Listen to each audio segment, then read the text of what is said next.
Nouvelle session d'information sur les antennes des HIV Vainqueur Télévision, mais d'abord le sommaire.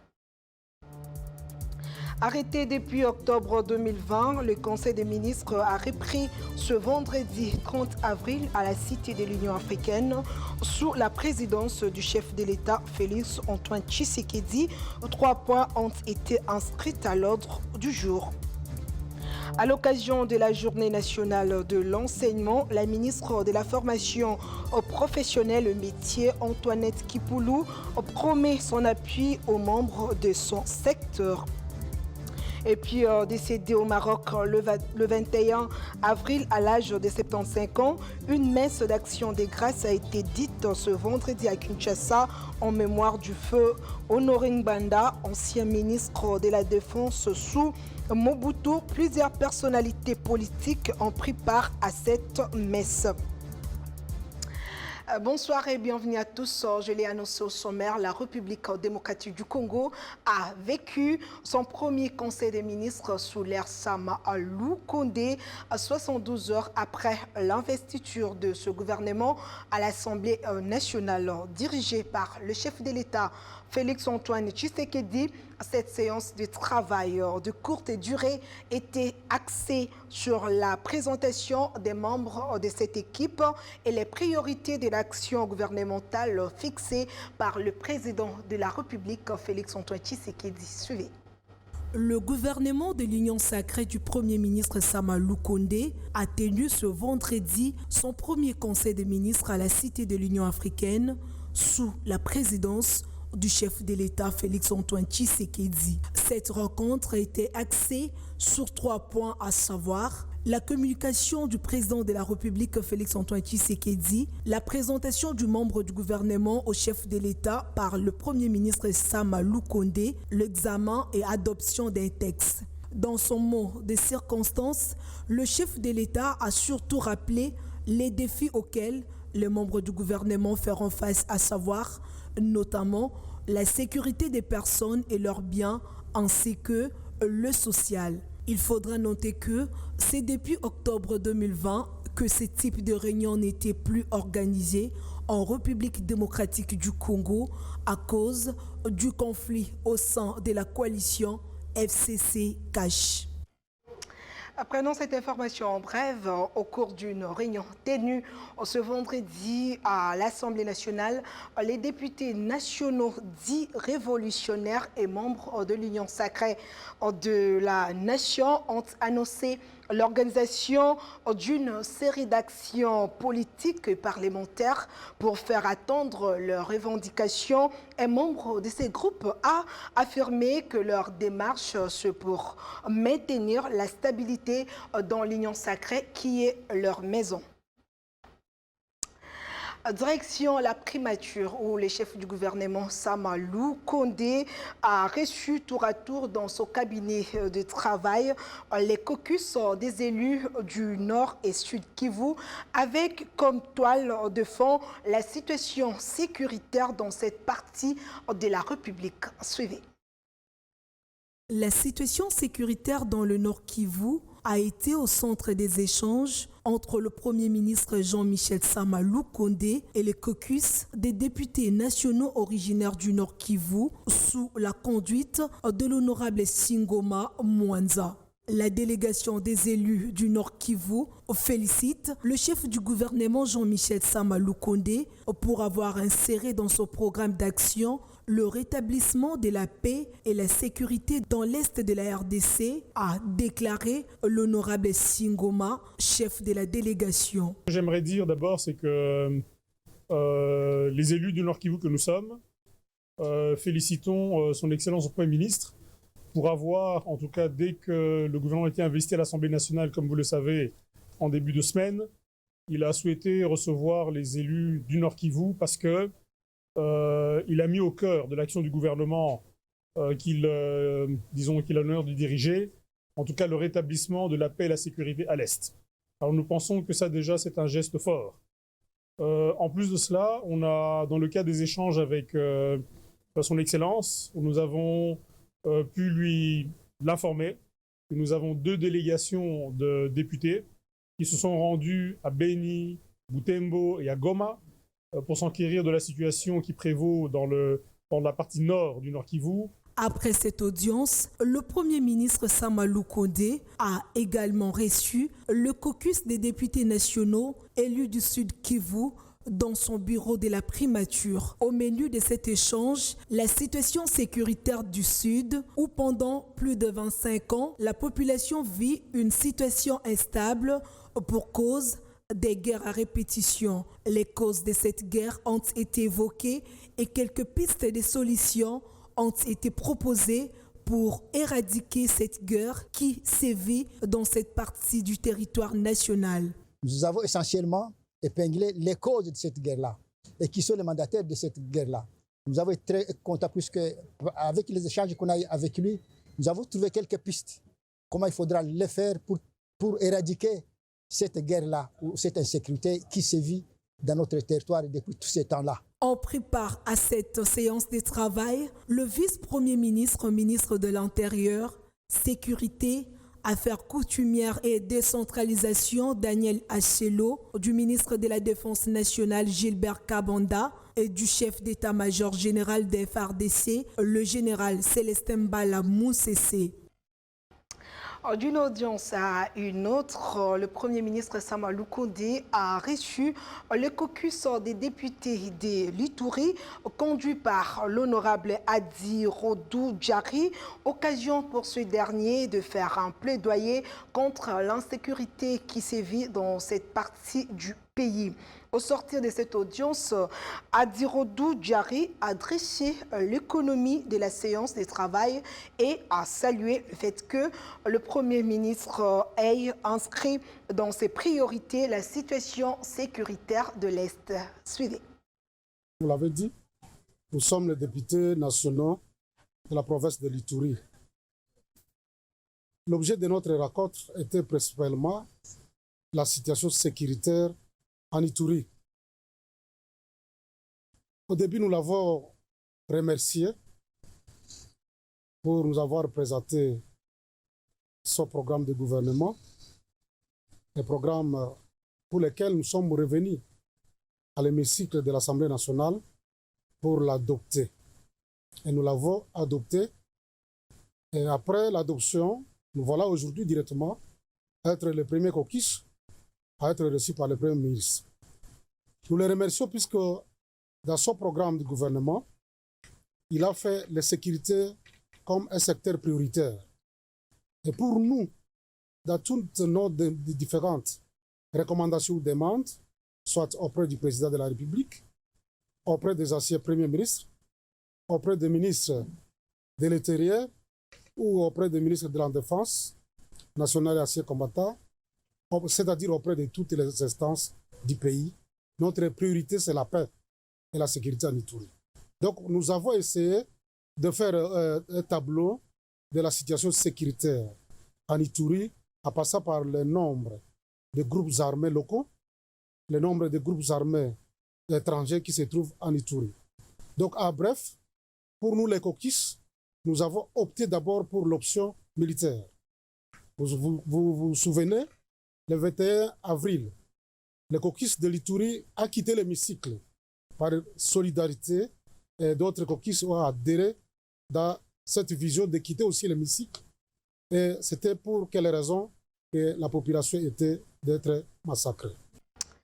Ces audiences du Premier ministre Sama Lukonde sur la situation sécuritaire dans la partie est de la République s'étaient déroulées en présence du vice-premier ministre en charge de l'Intérieur, Sécurité et Affaires coutumières, Daniel Achelo, et du ministre de la Défense nationale, Gilbert Kabanda. Tous deux ont eu un mot à l'endroit des journalistes. Nous les écoutons.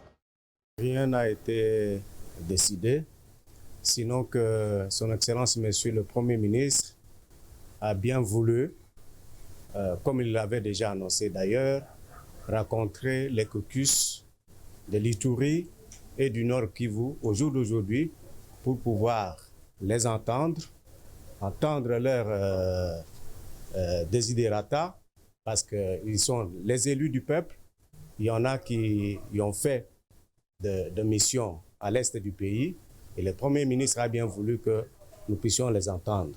Et il a dû associer à cette rencontre moi-même, le ministre de l'Intérieur, Sécurité, décentralisation et affaires coutumières, vice-premier ministre que je suis, et les ministres de la Défense nationale. Voilà pourquoi on les a reçus, nous les avons écoutés, mais le Premier ministre a estimé que pour certains détails, les députés puissent, dans les prochains jours, pouvoir rencontrer des ministres sectoriels. Le Premier ministre nous a conviés à une rencontre pour que nous puissions examiner ensemble les questions de sécurité urgentes qui ont été posées, comme vous le savez, dernièrement, par ces deux caucus qui ont dû quitter l'Assemblée nationale pour que l'opinion retienne que ce qui se passe dans leurs circonscriptions électorales respectives doit retenir l'attention de toute la communauté nationale et plus particulièrement du gouvernement. En justice, c'est à l'issue d'une procédure de flagrance devant la Cour de cassation que l'ancien ministre de l'EPST, Willy Bakonga, a été condamné ce 29 avril à 3 ans de prison ferme. La justice lui reproche un transfert illicite de fonds à l'étranger. Plus de détails avec Emery Ochinga. C'était à l'issue des procès en flagrance à la Cour de cassation sur les transferts illicites des fonds à l'étranger que le ministère public avait requis 10 ans de prison ferme contre l'ancien ministre de l'IPST, Willy Bakonga. Cette cour indépendante n'a retenu que 3 ans de prison pour blanchiment d'argent et une amende de $90,000. Le fils de Willy Bakonga, qui était avec lui dans l'avion au moment de l'arrestation à Brazzaville, a été condamné quant à lui à 6 mois de servitude pénale principale.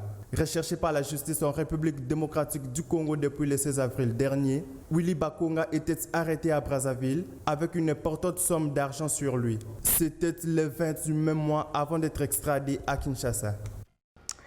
D'un chapitre à un autre, l'inspecteur général des finances, Jules Alingete, a été reçu ce 29 avril par le ministre de la Santé publique, Hygiène et Prévention, Jean-Jacques Mbungani-Mbanda. Au menu des échanges, la situation des finances dans les secteurs de la santé en République démocratique du Congo. Les détails avec Emery Ochinga. C'est dans un climat serré que le ministre de la Santé publique, Hygiène et Prévention, le docteur Jean-Jacques Mbungani, a reçu le 19 avril dernier en son cabinet de travail l'inspecteur général des finances, Jules Alingete. Les questions liées aux finances étaient au cœur de leur entretien, car ces derniers souhaitent porter main forte dans ce secteur de santé. Nous avions échangé avec son Excellence autour des questions financières liées au secteur de la santé. Et nous lui avions promis un accompagnement de l'inspection générale des finances pour l'assainissement de la situation financière des projets et programmes qui relèvent de son autorité. Nous avions fait rapport à son Excellence, Monsieur le ministre de la Santé publique, du travail qui avait été fait en son temps sur le Covid, les débits et la faim. Mais ça, c'est une page tournée. Ce qui intéresse l'autorité aujourd'hui, c'est de voir comment il peut faire un assainissement financier du secteur de la santé. Le docteur Jean-Jacques Mbungani-Mbanda, ministre de la Santé publique, Hygiène et Prévention, est déterminé à travailler en synergie avec l'IGF pour la bonne gestion de la res publica. Toujours en santé, prévue pour ce vendredi 30 avril, la campagne de vaccination contre la pandémie du coronavirus dans la province du Sud Kivu connaît quelques soucis en rapport avec certains préalables pour son lancement. Suivez. Campagne de vaccination contre la pandémie de coronavirus dans la province du Sud Kivu a été reportée à une date ultérieure. Initialement prévue ce vendredi 30 avril 2021 dans la ville de Bukavu, cette campagne connaît certains soucis de préalable pour son lancement. Selon Constance Bichicha, ministre provincial de la Santé, ce report est dû au fait que tous les préalables ne sont pas encore réunis dans la formation des différents prestataires impliqués dans cette campagne de vaccination. Allons croire, les experts nationaux qui devraient organiser la dite formation ne sont pas encore arrivés en province. Il renseigne que la nouvelle date du début de vaccination sera communiquée dans le prochain jour. Ici est de rappeler que le Sud Kivu est la 5e province de la RDC la plus touchée par le coronavirus. Et le 23 avril dernier, la province avait réceptionné un lot de 41 100 doses pour la première phase de la vaccination. 30 avril 2021, journée fériée en République démocratique du Congo. Le pays célèbre en fait la journée nationale de l'enseignement sur l'étendue de son territoire. Cette célébration vise à reconnaître le rôle important des enseignants dans leur développement social, économique et moral. Déborah Matéi nous en dit plus. Célébrée chaque 30 avril de l'année, la fête de l'enseignement garde son rôle non moins essentiel en vue d'élargir l'accès facile à l'éducation. En accord avec la vision du chef de l'État, l'enseignement ici, en République démocratique du Congo, vise à promouvoir un système d'éducation équitable pour la croissance et l'emploi en permettant aux enseignants de bénéficier à l'éducation, surtout l'enseignement primaire gratuit, combiné à des mesures spécifiques pour les populations défavorisées et aussi en adaptant l'apprentissage pour élever le niveau de l'intégration sociale de jeunes. Signalons que la journée festive des enseignants s'est vue une occasion de saluer l'engagement remarquable des enseignants qui travaillent à la réussite éducative et à la contribution du développement de ceux qui reçoivent les enseignements.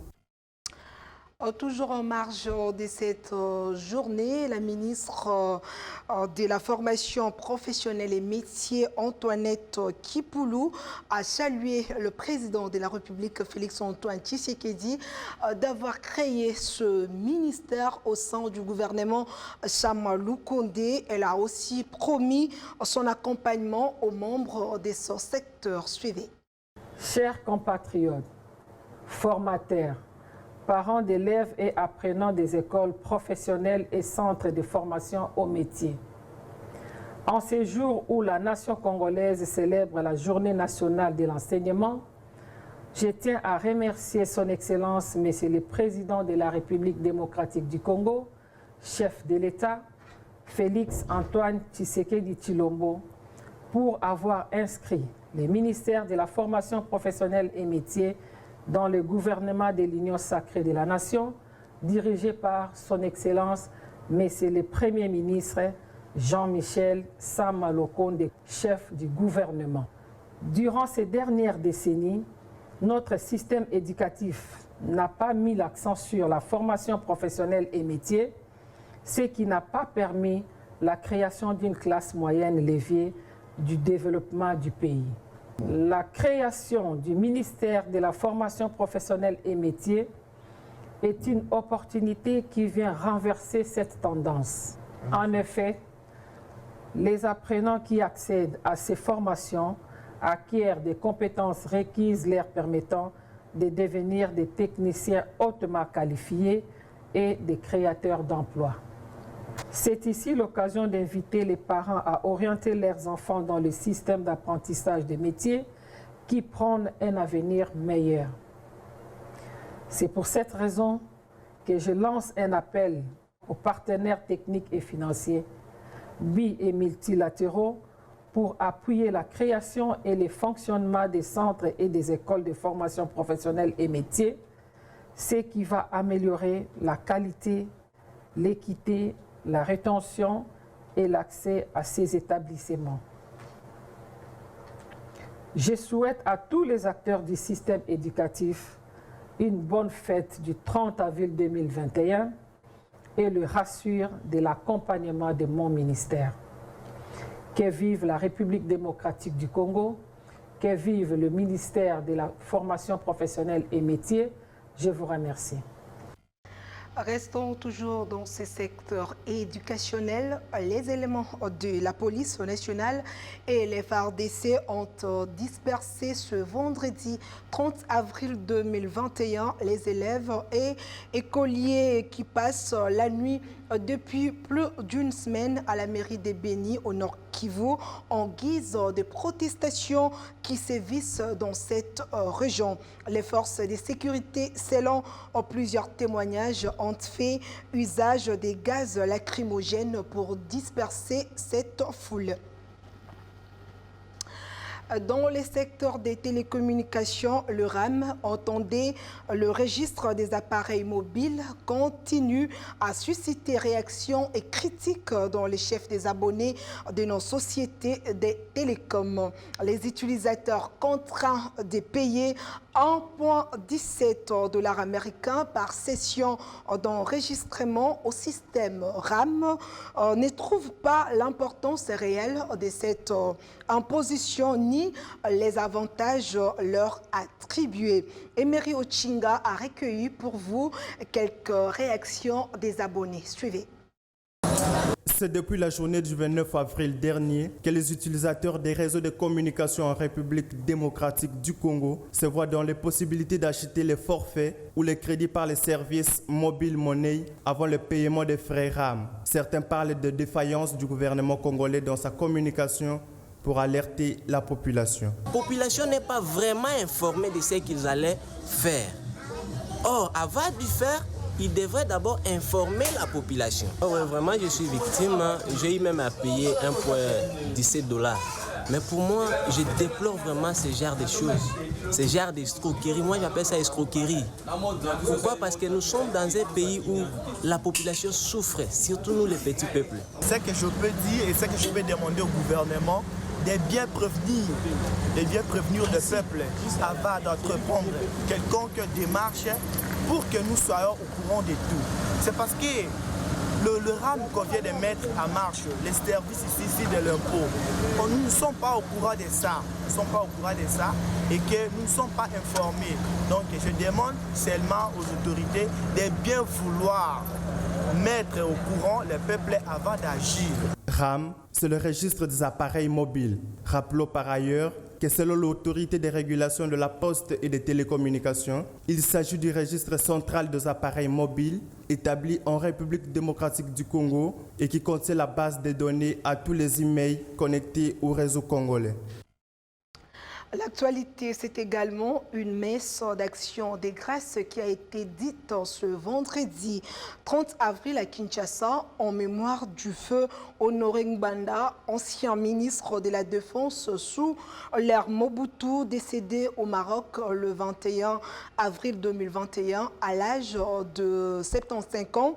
Et ce culte a été organisé à la paroisse cathédrale Notre-Dame de Lingwala en présence de nombreuses personnalités politiques du pays, en l'occurrence Martin Fayoulou Madidi. Josué Chikobo était présent pour le compte de Vainqueur Télévision. Nous sommes à la paroisse cathédrale Notre-Dame de Lingwala. Plusieurs personnalités politico-administratives ont répondu présents à la messe d'action de grâce dite en mémoire de l'ancien ministre de la Défense et conseiller en matière politique de Joseph Mobutu. Parmi ces personnalités, l'on a noté la présence de Martin Fayoulou, membre de la plateforme Lamouka, Alain Atundu, cadre du FCC, Gabriel Mokia et tant d'autres. Honoré Ngbanda, décédé le 21 avril au Maroc à l'âge de 75 ans, a une histoire. Monsieur Honoré Ngbanda est le fils de Monsieur Grégoire Nzambo Nyanké et de Madame Catherine Mboumvale Mbombo, tous décédés.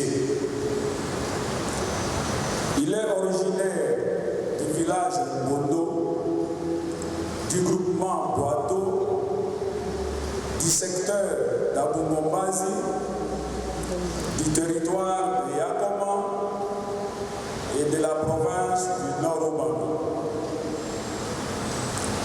Il est le sixième d'une fratrie de 11 enfants. Après Après cette messe, de nombreux dignitaires du pays et autres personnalités gardent la mémoire de celui qu'on appelait Terminator d'un homme de principe. Nous sommes connus en 1960 au petit séminaire de Bolongo et depuis lors nous avons cheminé ensemble à l'université, à la faculté de philosophie, dans les services et après la mort du maréchal en politique. C'est un homme de principe, mais qui, à travers les péripéties de la vie politique ou de la vie tout court, il a su préserver les liens d'amitié et de fraternité. Les membres de la plateforme Lamuka ont gardé de bonnes mémoires de l'illustre disparu. Témoignage à mon nenga Serge Welo Nazanango, ils ont été. Oyokaka histoire na Canada, ndenge na telemelaka président ya Rwanda Kagame, na kombo ya ba femme violée, na kombo ya ba 8 millions de morts na Bundaki, na mena saki président Kagame, na simba qui est presque na nzoto, na Kangama qui na kendaki prison. Mais tokende ko samba to gagnaki. Tu ko honorer to bengaka le patriote. Soki mboka na biso Congo ezalaka na ba to bengaka panthéon ya ko tcha ba grand monsieur bato ba bundeli mboka de lelo oyo to placer papa Honoré Ngwanda Nzamboko dans le panthéon patriote congolais. Rappelons qu'il est le premier conseiller à l'ambassade du Zaïre à Bruxelles et directeur du centre culturel, poste qui lui permet de surveiller les opposants en Belgique. À son retour au pays, en 1979, il devient numéro 2 de renseignement. Notons également que cette messe en mémoire de l'ancien conseiller de Mobutu coïncide avec le jour de son inhumation intervenue en France. Fin de cette session d'information, place à présent au rappel des principaux titres. Arrêté depuis octobre 2020, le Conseil des ministres a repris ce vendredi 30 avril à la Cité de l'Union africaine sous la présidence du chef de l'État, Félix Antoine Tshisekedi. 3 points ont été inscrits à l'ordre du jour. À l'occasion de la Journée nationale de l'enseignement, la ministre de la Formation professionnelle et métiers, Antoinette Kipoulou, promet son appui aux membres de son secteur. Décédé au Maroc le 21 avril à l'âge de 75 ans, une messe d'action de grâce a été dite ce vendredi à Kinshasa en mémoire du feu Honoré Ngwanda, ancien ministre de la Défense sous Mobutu. Plusieurs personnalités politiques ont pris part à cette messe. Vous avez suivi les détails dans ce journal. Voilà, c'est la fin de cette session d'information. Merci de l'avoir suivi. Que Dieu procure la paix à l'est de la République démocratique du Congo. D'ici là, portez-vous bien et bonne suite des programmes sur nos antennes. Au revoir.